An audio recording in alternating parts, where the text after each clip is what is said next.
Ok, então a partir desse módulo a gente vai discutir os princípios, que é uma das principais novidades aí do COBIT 2019. Se você conhece a versão anterior do COBIT, deve se lembrar que no COBIT 5 ele descrevia 5 princípios, né?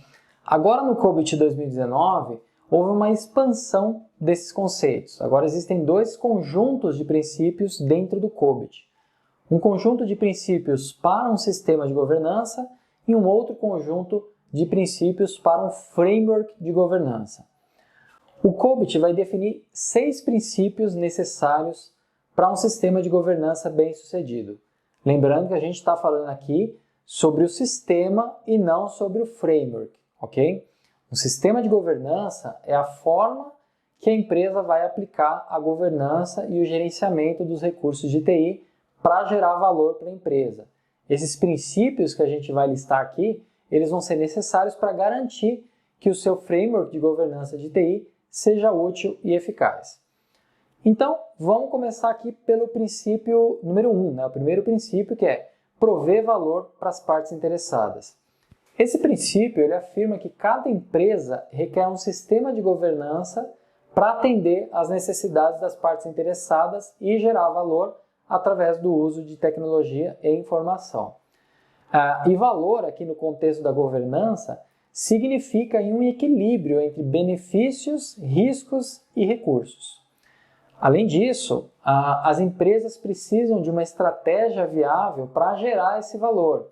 Viável é a palavra-chave aqui, né? Se você tem uma estratégia, mas não consegue implementá-la, colocar ela operacional, ela não agrega muito valor, né? Depois, o segundo princípio é ter uma abordagem holística. Esse princípio afirma que um sistema de governança tem que ser construído a partir de componentes que podem ser de tipos diferentes e que devem funcionar em conjunto. Os componentes podem ser processos, estruturas, infraestrutura, arquiteturas, informações, pessoas, cultura, comportamento. Enfim, a gente vai falar mais sobre quais são esses componentes ao longo do curso.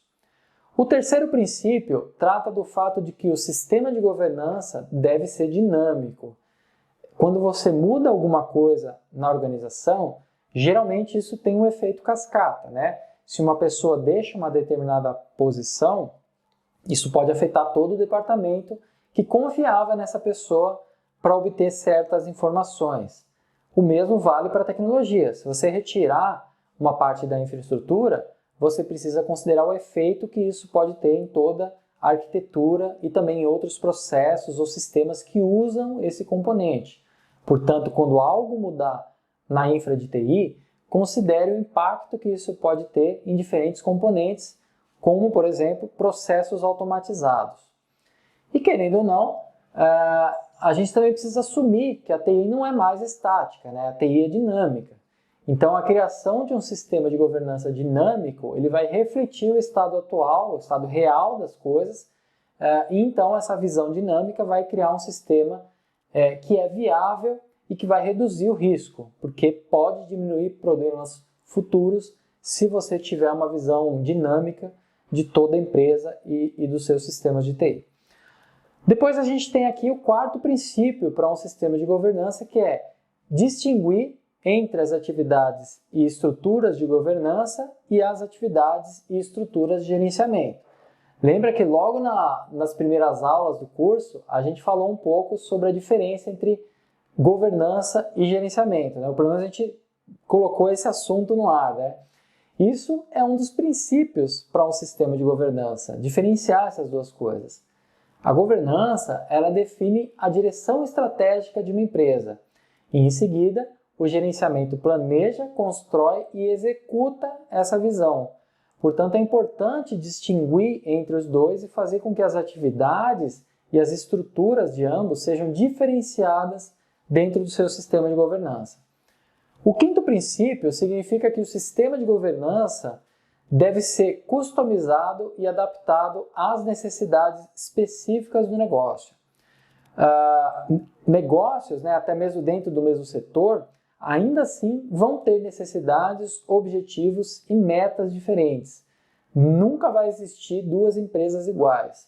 por isso o sistema de governança ele precisa ser customizado para as necessidades específicas de cada negócio.